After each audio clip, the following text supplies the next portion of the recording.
Say bagel. Well, I say bagel like a normal person. Because you matter. Yes, I matter. But people in Wisconsin who say big, they don't. Like you're begging for something, but beg. No, my favorite. This is my Wisconsin little clip for you. All right. This is good.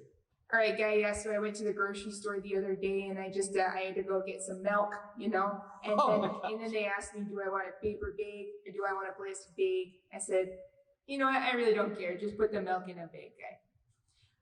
That's where I come from. So in this video, we will be talking about how you matter here. Not in Wisconsin, but here. But you also matter in Wisconsin. But because you matter to God. You're here, so you matter here. Okay, perfect. Oh, I digress. Okay. So you matter. You'll see this phrase as you walk into our space. You'll see it on banners. You'll hear us say it from the stage multiple times on a Wednesday night. You matter. And we truly believe that. We want every student who walks through these doors to know that they matter, that they have other students, other peers in here that think that they matter, that there are leaders in here that think that they matter. But most of all, we want them to walk away from the space knowing that they matter to God, that God has created them on purpose, for a purpose is what I like to say. And because they matter, they can do incredible things. That's a part of our mission statement. We want to empower the next generation to have that authentic relationship with Christ. And a part of that empowerment, like you can't be a leader, I think, until you realize that you matter, until you have that confidence to realize like, hey, my identity comes from something outside of myself. It comes from God who says that I have value, that I have purpose, that I have worth. So yeah, I can go out and I can change the world with that. So you matter is so important. I remember when I first went to youth group and I was in 7th grade, I was that kid like who wanted to sit on the couches and be left alone. Like that kid where like leaders came up and they're like, oh, she's kind of scary. And like, we don't really want to talk to her, but we're going to do it because we want her to know that she matters. And after like an entire year of them just relentlessly trying to love on me, trying to pour into me, trying to say, hey, Steph, you matter. Now I'm, helping to lead a youth group. Now this is my career, this is my profession, because I was so profoundly changed by that, that I wanted to spend the rest of my life making sure that students knew that they mattered. So that's why that's such a profound thing for us.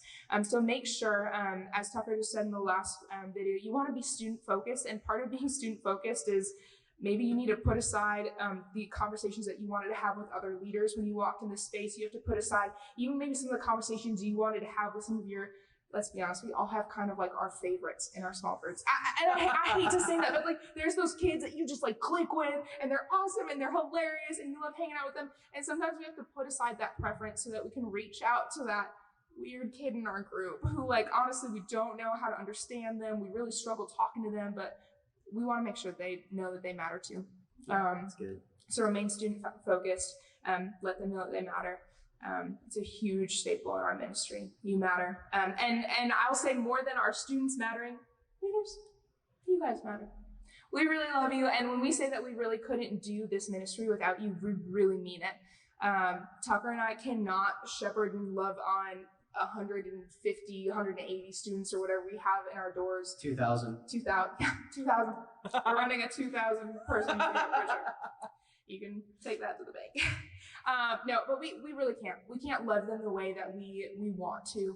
We don't have the capacity to do that. And so without you guys being student focused, without you loving on our students well, without you letting them know that they matter, we would have students slip through the cracks. So know that you matter. Know that we can't do ministry without you.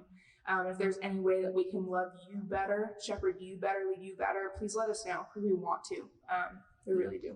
I want to bring something up in this too, is that this next generation that is being brought up is one of the generations that is the most anxious and is constantly needing affirmation and recognizing that they do matter, because they see it constantly that they don't, or they're not good enough. And so it's our job to make sure that every student hears it, that they matter, that not only hear it, but feel it. Like they should feel that they matter when they enter into this space. And then students matter because, like you said, they matter to God. And I just think that the church's job is to love and to empower the next generation and to help this next generation develop. And I think an easy way for us to do that is just to care and to love. That's a commandment. Love them well. So, yeah. You matter. You matter. All right, that's it for this video. Make sure you click on the next one where we talk about the coveted parent partnership. Yeah, boy. Yeah, boy. Who's your daddy? I got it.